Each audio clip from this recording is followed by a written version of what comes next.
Bonjour à tous, hyper content de vous retrouver, plus que ravi aujourd'hui, hyper content de vous retrouver. Maya, salut, ça va ? Ça va, je me remets gentiment.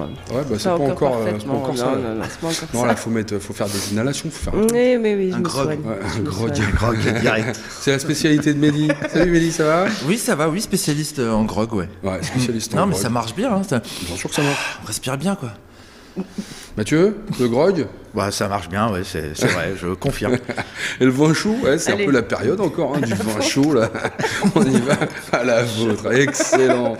Bah, tiens, avale, parce que c'est le moment des infos, c'est le moment des petites actus, quand même. Avale, absolument. Allez, c'est parti pour le Les trails de moyenne cylindrée sont à la mode. Alors, que diriez-vous si Kawa sortait une KLR 650 façon Yamaha Ténéré 700 ? Jante 19 à l'avant, par main, celle fine comme une biscotte sans gluten, dirait Philou. Le Twin 650 porté à 700, pourquoi pas ? De quoi aller plus facilement batifoler dans les chemins qu'avec la Versys 650, non ? Au chapitre « Quelles seront les victimes d'Euro 5 fin 2020 ?» nous dirons adieu à la vénérable Royal Enfield Boulette 500, mais aussi au Suzuki GSX-R 1000 et Burkman 650. Rassurez-vous, un mono indien et une hypersport bleu, tout nouveau tout beau, sont en préparation. En revanche, Suzuki abandonnerait définitivement son maxi scooter GT, du moins sous sa forme actuelle. On le savait, la Livewire n'était que le premier opus d'une gamme électrique complète chez Harley. Après le scooter à boîte Iron E découvert il y a peu, une deuxième moto électrique arriverait à la Moco en 2022, a priori plus légère et moins chère que la première. Votre programme vous est présenté par Daffy. Daffy, la passion pro. On continue cette émission avec un petit shopping, bien sûr. Et le shopping, c'est Mehdi aujourd'hui. Oui, ça va. Ouais, toujours, ouais. Et toi, bien, tranquille. Le grog aussi. Nous on se grogue. Bref, ouais, un petit shopping sympa. Toujours, tu te rappelles, j'étais parti au Castellet, tout à fait. voir le Motolab de Club 14, cet atelier où il y avait justement plusieurs fabricants qui présentaient des innovations techniques sur la sécurité. Et j'ai trouvé un truc super sympa. J'ai pas envie de te dire ce que c'est exactement. Je te dis juste que ça s'appelle CXR Dynamics et que c'est plutôt révolutionnaire. Voilà. Bon, bah c'est parti alors. Bon, on est toujours sur le corner Axa Sécurité. Maintenant, on est chez CXR Dynamics. Alors, il s'agit d'un airbag sur le pantalon. Airbag, voilà, un surpantalon. Un surpantalon, pourquoi ? Parce que les motards aujourd'hui ont un équipement très restreint au niveau des jambes. Ils sont bien équipés au niveau du casque, gants qui sont normés maintenant, blousons, bottes. Mais au niveau du pantalon, effectivement, c'est légèrement déficient par rapport au nombre d'accidents qu'on peut constater. 73% des blessures en cas d'accident quand même, la partie du bas. Et il n'y a pas d'airbag. On a sorti le gilet airbag, on n'a pas le pantalon airbag. N'en parlez pas, je me suis fait un fémur il y a 3 ans. Je comprends l'utilité de la chose. Oui. Mais alors les zones qui se gonflent, elles sont où exactement ? Alors les zones qui se gonflent, chose très simple, c'est-à-dire qu'on est parti du pantalon anti-gilet pilote de chasse, puisqu'en cas d'accident, il faut pouvoir se relever et évacuer des lieux. D'accord. Donc il faut absolument des ouvertures qui vous permettent une certaine mobilité, on dira. D'accord. Donc en fait, c'est un seul sac airbag qui fera toute la forme du pantalon. D'accord. On protège tout. Vous en parlez au futur parce que le CXR Dynamics n'est pas encore mis au point ? Alors, il est en cours de développement. Il sera sorti au mois de mars avec un agrément CE homologué et commercialisable. On peut imaginer un tarif ? On va se situer à peu près. On peut imaginer un tarif. Alors, on sait que psychologiquement, une personne qui a un gilet airbag mais un budget qui va entre 400 et 800 euros approximativement, c'est très évolutif selon déclenchement filaire, électronique. Tout à fait. On va essayer de ne pas dépasser les 400-450 euros. Ah, c'est bien ça. C'est pas mal. C'est bien ça. Moi j'y crois, je trouve que c'est un bon produit. En tout cas, tant qu'on va vers la sécurité, c'est top. Exactement. Merci beaucoup. Ouais, ce truc quoi. Bon, c'est pas encore dans le commerce. C'est un airbag pour les membres inférieurs. Bon, t'inquiète, ça se gonfle pas à l'endroit que tu penses, Mathieu. Je te vois venir tout de suite. Sinon ça s'appelle une le poupée, membre quoi. inférieur. Oh là là. Oh, c'est sérieux cette émission. Non mais les bon, gars. c'est pas encore dans le commerce, c'est à l'étude, mais moi j'aime bien cette idée de aussi protéger les membres inférieurs puisqu'il y a beaucoup de fractures à ce niveau-là. Moi-même je suis un fémur il y a pas très longtemps je et me j'ai marre, eu mais c'est beaucoup vrai. de mal à m'en remettre. Et si ça peut éviter ce genre de choses, voilà, c'est peut-être pas une mauvaise idée. Sur pantalon. Le mec, il te casse le moral d'un coup. T'as vu, non mais j'ai ramené le truc sérieux. Sinon, commencez pas la moto, quoi. Parce que... Si, il faut commencer la moto. Si, mais c'est vrai qu'il faut bien s'équiper. Mais on va en parler, tiens, justement, puisque c'est l'objet du gros dossier d'aujourd'hui. C'est parti. Gros dossier donc consacré alors à des conseils qu'on va vous donner, mais que vous avez aussi donné, qu'on va faire défiler pendant l'émission, parce que franchement vous avez été super nombreux à jouer le jeu, à donner des conseils à ceux qui veulent débuter le 2 roues. Et alors nous ça nous a fait bien plaisir, 2 ça nous a vachement inspiré, parfois ça nous a fait marrer. Ouais. Souvent ça nous a étonné à quel point vous étiez sérieux, pragmatique et enfin voilà, très rationnel sur la moto et avec de très très bons conseils. On va y aller un petit peu des nôtres et parfois légèrement inspiré des vôtres, parce que finalement on a un peu tous la même histoire avec la moto, ou presque. Tiens d'ailleurs c'est marrant ça. Vous savez ce qu'on va faire? On va se faire un petit tour de table pour savoir comment vous avez débuté le 2 roues et avec quoi. Tiens, on va commencer par Mathieu. T'as commencé par quoi, toi? Moi, j'ai commencé par un 102. J'avais 9 ans. Ouais. C'est mon frangin qui m'a acheté ça parce que lui, il avait sa mob et il voyait que j'étais comme un dingue. Et en fait, je faisais de la mob à la campagne, dans les champs, quoi. Ah ouais, avec le casque et tout Non, sans rien, à l'arrache. Si un jour mon père était revenu du marché avec un casque, tu sais, les casques bol bleus avec les bandes oranges. Quand j'ai eu mon premier casque, c'était ça. Ouais, Golf, en fait, c'était. Non, c'était pas Golf. Non, c'était truc de papy à l'ancienne, quoi. Excellent. Maya, t'as commencé comment, toi? Alors j'ai commencé sur le réservoir devant mon papa sur la Goldwing 79, la première. Ah, c'est marrant ça. Et en fait, après j'avais des copains et tout qui roulaient en 102 ou en 103, etc. Mais étonnamment, enfin c'est pas vers ça que je me dirigeais. Enfin, j'ai pas eu envie forcément de monter sur leur bécane. Non, moi il me fallait tout de suite une vraie moto, quoi. Donc t'as attendu, t'as passé le permis, ouais, puis voilà. t'as attaqué direct. Ouais, t'es en train de dire qu'une 102 c'est pas une vraie moto? Enfin, ça évoquait pas celle de mon papa, tu vois. Voilà, pardon. Moi, double expérience. D'abord un Piwi, petit Piwi 50, 8 ans. Voilà, Sable d'Olonne, on monte dessus. Le mec commence à m'expliquer comment ça marche, mais en fait, j'accélère direct, je pars, et là, je me rends compte que je sais pas freiner, quoi. Et donc, je freine en même temps que j'accélère, donc plah. Comme plein de gens. Et c'est voilà, donc c'était pas terrible. Et deuxième expérience, un truc de ouf, mec. Un 103 Vogue. Waouh. Ça claque. Ça le faisait avec les meufs déjà. À travers les champs là en Normandie, c'était sympa, c'était chouette. C'était à ma cousine. Ouais, c'était chouette. Pardon cousine. Je t'ai un peu abîmé. Moi, c'était une électrique, figurez-vous. Une électrique? Ouais, une électrique. Moi, j'ai commencé tout de suite avec l'électrique. Non, j'étais tout gamin. C'était une moto de police électrique avec 2 roues à l'arrière. Et mon père, il avait mis ça, c'était Noël, il l'avait mis sur le perron, tu vois, de la baraque. Il y avait 2-3 marches. Et ouais, il pensait que jamais je comprendrais comment ça marche, tu vois. Et bien, en fait, j'ai bien compris. J'ai appuyé sur la pédale, j'ai descendu les 3 marches, j'ai terminé la tête dans les tuyas. Je commençais bien la bécane. Mais tu vois, c'est rigolo, c'est des souvenirs assez présents encore. Et je me souviens vraiment. Après, c'était des ATC, pareil, qui a pas loin en Vendée, où je faisais les ATC, les 3 roues là, qui ont été très vite retirés du marché parce que c'est dangereux. Voilà. Et puis après, sinon, Chapi, machin, je commençais comme ça. On aurait eu besoin de bons conseils quand même. Ouais, je crois qu'on aurait eu besoin de conseils. Et, encore une fois, vous en avez donné plein, c'était vachement bien. Mais qu'est-ce que vous conseillez? Tiens, Mathieu, toi, comment tu conseillerais vraiment à quelqu'un? Qu'est-ce que tu dirais vraiment le gars qui veut s'y mettre? Déjà, s'y mettre à la moto. Je vais parler surtout de la moto. Ouais. C'est ceux qui ont commencé avec des mobs ou à faire du cross bitume dans la cité. Ouais. Il y a l'équipement, tout ça, mais c'est surtout qu'avoir commencé avec une mob ou un cyclo, on a pris plein de mauvaises habitudes et en plus on se prend pour un pilote. Donc là, faut faire vraiment gaffe et ça va être vachement dur de passer le permis, surtout la conduite. Parce qu'une fois qu'on a ces habitudes, pour les virer, en tout cas pour les moniteurs et tout, de les virer, c'est assez compliqué. Ouais. Donc, finalement, ça serait peut-être de commencer par faire une petite formation vraiment, quoi. Pour celui qui veut passer le permis, de toute façon, obligé. Mais voilà. Non, mais même quand t'es, je sais pas, tu vois, pour ceux qui ont 14 ans, moi je pense, tu veux t'y mettre, ou je sais pas, vous avez un gamin qui a 14 ans qui vous dit, je voudrais un 2 roues, un truc, c'est quoi le bon conseil à donner à ce gamin qui voudrait s'y mettre, quoi? C'est de démarrer gentiment, c'est d'attaquer avec un petit scoot, une petite mobilette, un petit... Non, déjà pas une mobilette, la honte. L'humilité, tu vois, parce que c'est dangereux, on sait que c'est dangereux, on va pas se voler la face. Ça fait du bruit aussi parfois. Comme là. Ouais. Non, c'est bien. On est dans un studio extraordinaire, au milieu du périphérique, sur la Lune. Et donc, il y a toujours 2-3 camions qui viennent livrer, mais dans le studio, là, ils sont là, quoi. C'est un truc de fou. Ouais, bref. Non, mais donc je te dis l'humilité, vraiment, parce que t'as pas de carrosserie, tu tombes, ça fait mal, et c'est vraiment comment c'est humble.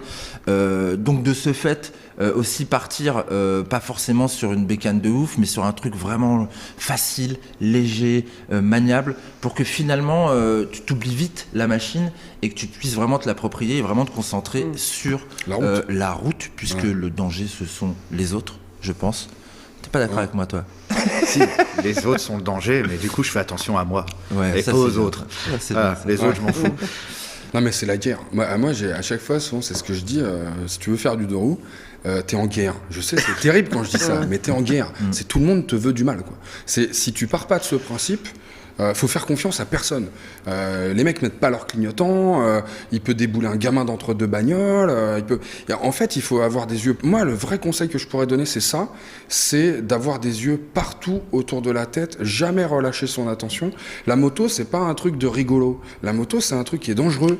Et la moto, c'est un truc qui peut te tuer, et autant que t'apporter du plaisir, mais de façon incroyable. Et alors, il faut mettre un peu ça de côté, sinon on montera jamais dessus. Ouais. Il faut toujours garder à l'esprit que la moindre petite erreur d'inattention, un truc, ça peut avoir des conséquences assez dramatiques. Et que vraiment, le conseil que je donnerais, moi, c'est ça, c'est toujours de regarder ce qui se passe, de pas se concentrer sur des trucs inutiles, et de bien regarder ce qui se passe sur la route, bien regarder dans ses rétros. C'est des trucs qu'on apprend après au permis, mais vraiment, moi, ça, c'est un truc qui pour moi. Même au-delà de ça, tu sais, le côté, t'as la priorité, t'as pas la priorité. Moi, je fais quand même toujours gaffe à ça, même si je suis prioritaire. J'ai toujours la main sur le frein, quoi. Tu sais, on sait jamais. Non, mais ça, c'est ce qu'on t'apprend, en fait, quand tu conduis. Hein. Oui. Quand il y a une priorité, tu dois décélérer, avoir les mains sur les freins et regarder, être sûr que tu puisses passer. Un feu vert, c'est pareil. Ouais. Sauf qu'on l'oublie avec le temps. Et après, on devient un peu plus ouf. On se dit, c'est vert, on peut y aller. Non. Il y a toujours un ouf qui va griller le feu. Ouais, carrément. Ouais. Faut faire gaffe. Puis, en plus, ça, moi, j'ai une phrase que j'aime beaucoup. Comme ça, celui qui a tort, c'est celui qui est mort.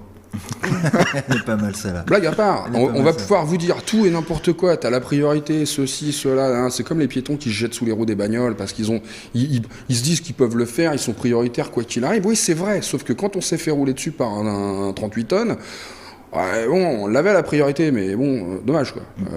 Donc à un moment, ça c'est surtout vrai quand on est en deux roues. Je pense vraiment qu'il faut jamais préjuger qu'on est prioritaire face à certains autres véhicules. La priorité, ça n'existe pas, quoi. Enfin, en vérité, bien sûr qu'on l'a dans le code de la route, mais si tu forces la priorité, si tu crois que c'est bon, si tu crois que t'es arrivé, c'est tendu. Je pense que tu te fais avoir, quoi. Tu te fais avoir. Toi, tu débuteras avec quoi, Maya, toi? Petite bécane? Oh bah le plus simple, ouais. Après, si on a déjà le permis auto, passer sa formation 125, c'est bien, mais bon, rien n'empêche de prendre plus de cours. Je pense que ça, c'est aussi assez important, parce que apprendre avec des potes, etc., c'est bien, mais finalement, on n'a pas forcément les bonnes habitudes, et puis on n'apprend pas non plus à réagir comme il faudrait dans certaines circonstances. Donc oui, commencer petit avec un véhicule adapté à sa taille, quelque chose de pas trop puissant, qui soit facile, et puis qui te laisse, comme disait Mehdi tout à l'heure, voilà, la possibilité d'assez vite finalement oublier le véhicule, prendre du plaisir, et puis voilà, t'entraîner à avoir les bonnes habitudes, les bonnes réactions. Tu es occasion ou neuve, toi? Occasion neuve. Après, il y a toujours une question de budget. Non, mais tu vois, pour des questions de sécurité, t'as plein de gens qui se disent, si j'achète du neuf, je suis sûr de, voilà, ma bécane va être en bon état, ceci, cela, mais bon, c'est pas... Oui, c'est vrai, mais après, sinon, je ferai attention sur ce que j'achète en occasion. J'essaierai de voir plutôt un pro, d'avoir une moto un peu garantie, qui soit au moins vérifiée, ou comme je dis souvent, une première main, où on a tout un suivi, et voilà, c'est vrai que c'est compliqué, parce que des fois, on vend sa moto, on va vendre sa moto, on sait même pas qu'elle a un souci. Si c'est pour la vendre à un jeune qui connaît encore moins que soi-même, bon bah voilà, le môme il va prendre un truc avec des roulements billets, il va commencer à conduire avec des défauts, donc c'est pas bon. Alors c'est sûr, la moto neuve, c'est le top, mais quand t'as pas le choix, la moto d'occasion, faut bien la choisir et la faire vérifier tout de suite derrière, être sûr qu'il n'y ait pas un petit loup et qu'on roule dans de bonnes conditions, quoi. Moi j'ai envie de privilégier l'ABS aussi. Parce que tu sors du permis, tu l'as, même si Bon, à notre époque, non. non, mais à notre époque, c'est vrai qu'on apprenait comme ça à gérer avant-arrière Ouais, sur les notre époque, freinages. on perdait l'avant, quoi. Mais voilà, on perdait l'avant. C'est vrai que ça arrivait. Il fallait que tu t'en prennes une petite pour comprendre quand même. Quoi. Aujourd'hui, on apprend quand même sur des bécanes pour l'ABS. T'arrives en travers au feu aussi. Non, pas au départ. Il fallait pas l'humilité, on a dit. Mais je pense que oui, garder ce réflexe-là. Et là, sur les occasions, du coup, sur les vieilles bécanes, est-ce que tu vas trouver de l'ABS ou pas? Et puis c'est pareil. Non, mais tu peux commencer. Tu peux commencer avec une petite moto, t'es pas obligé de commencer avec un gros machin. Moi, franchement, le conseil que je donnerais, c'est attaquer avec une 125, les gars. Et puis moi, c'est une occasion. Tu vois, tu parlais de la légèreté, Maya, tu parlais d'oublier la moto. Une 125, c'est un truc qui va faire dans les 130, 140, 150 kilos. C'est vraiment un gros max. Ouais, non, mais bon, tu peux mettre un petit top case, des machins, tu peux te charger parce que tu vas au boulot avec, ça peut la charger un peu. Ouais. Mais déjà, 150 kilos, par exemple, tu vois, c'est beaucoup quand tu débutes. Quand tu arrives au feu, qu'il faut poser le pied par terre, ça dépend de ton gabarit. Ça dépend de l'utilisation aussi, parce que si c'est pour faire de la route, le mec qui est en province et qui veut plutôt faire de la route, une 125, surtout s'il est avec sa femme derrière, là, c'est la mort. C'est intéressant ce que tu dis. Bah oui, là c'est plus adapté. Il y a aussi là où t'es, quoi. Si c'est dans Paris, effectivement, la 125 c'est largement suffisant au départ. Ouais. Après, le mec qui est en province pour se faire des balades et tout, la petite 400, 500, c'est sympa, 500, quoi. Voilà, bien. C'est bien. Petit CB 500, c'est bien. Oui, voilà, la moto universelle. Un CBF, mais même un CBF, ça va bien. C'est en quelle année avec les ABS? C'était peut-être en 2007, 2008. Ouais, puis même si t'as un peu d'oseille, un petit CB 650R qu'on a vu arriver, qui fonctionne bien, c'est cher, mais c'est une super belle bête, c'est une super bonne moto pour débuter. J'ai pas envie de conseiller une moto neuve, tu vois, parce qu'au départ, tu vas fatalement la mettre par terre, même à l'arrêt, quoi. Et alors que bon, si t'as un truc, tu t'en fiches, quoi. Finalement. Non, mais c'est ta première moto, c'est pas vrai. Tu peux pas dire ça. Personne s'en fiche de sa première. C'est pas ta première moto, c'est la moto sur laquelle tu apprends à conduire. Ouais, mais même c'est quand même ta première moto. Tu t'achètes une moto, qu'elle soit d'occasion ou neuve. Tu t'es fait plaisir quand même. Non, mais tu fais tomber ta première moto, même si elle était déjà rayée avant ou quoi. T'as des boules, quoi. Moi, tu vois. Ouais, mais alors ce qui m'agace, c'est que je vois souvent des mecs, voilà, c'est la moto, et l'équipement finalement, ça passe en second plan, alors que je trouve ça vital de penser d'abord à un super intégral, de penser à un bon blouson bien coqué.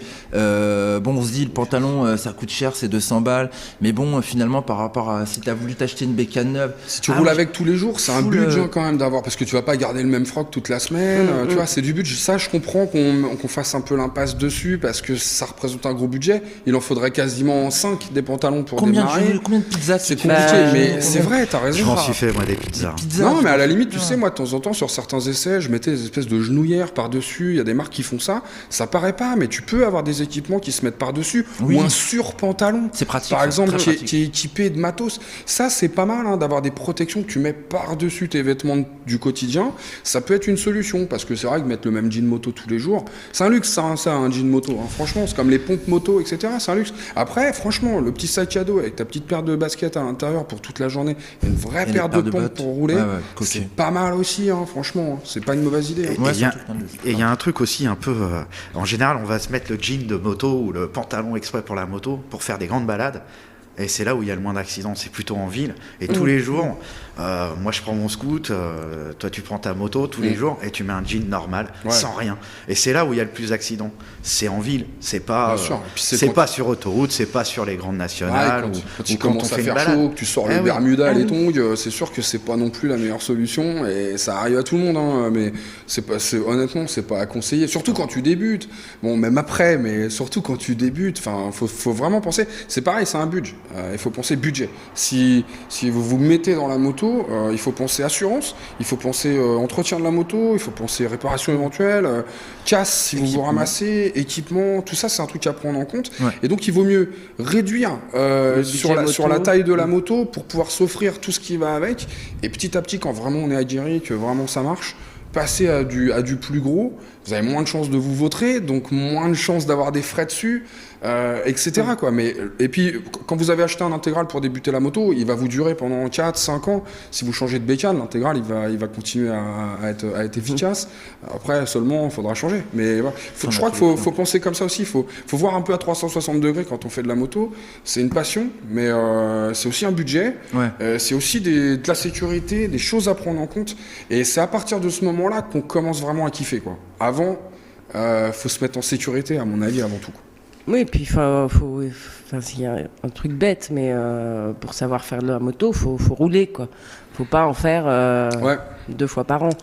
Donc c'est un entraînement, c'est comme tout, hein. Finalement ça. Faut y aller c'est en faisant qu'on apprend. Et même sur les temps de parcours au départ, c'est bien de commencer par faire court. On revient avec des courbatures souvent. Parce qu'on a voulu rouler longtemps. Ah oui, c'est ça, on se crispe aussi. Il faut faire court et puis progresser petit à petit. Enfin voilà. Bon bref, on espère qu'on vous a donné quelques bons petits conseils et qu'on vous a pas dégoûté de la moto, au contraire. On vous dit à la semaine prochaine, bien sûr, pour un nouvel épisode de Moto & Co avec encore plein de bons conseils et puis plein de bons moments et de sourires, bien évidemment. Et je vous dis à tous les trois merci encore d'être venus et à vous donc à la semaine prochaine. Salut, à très bientôt. Salut.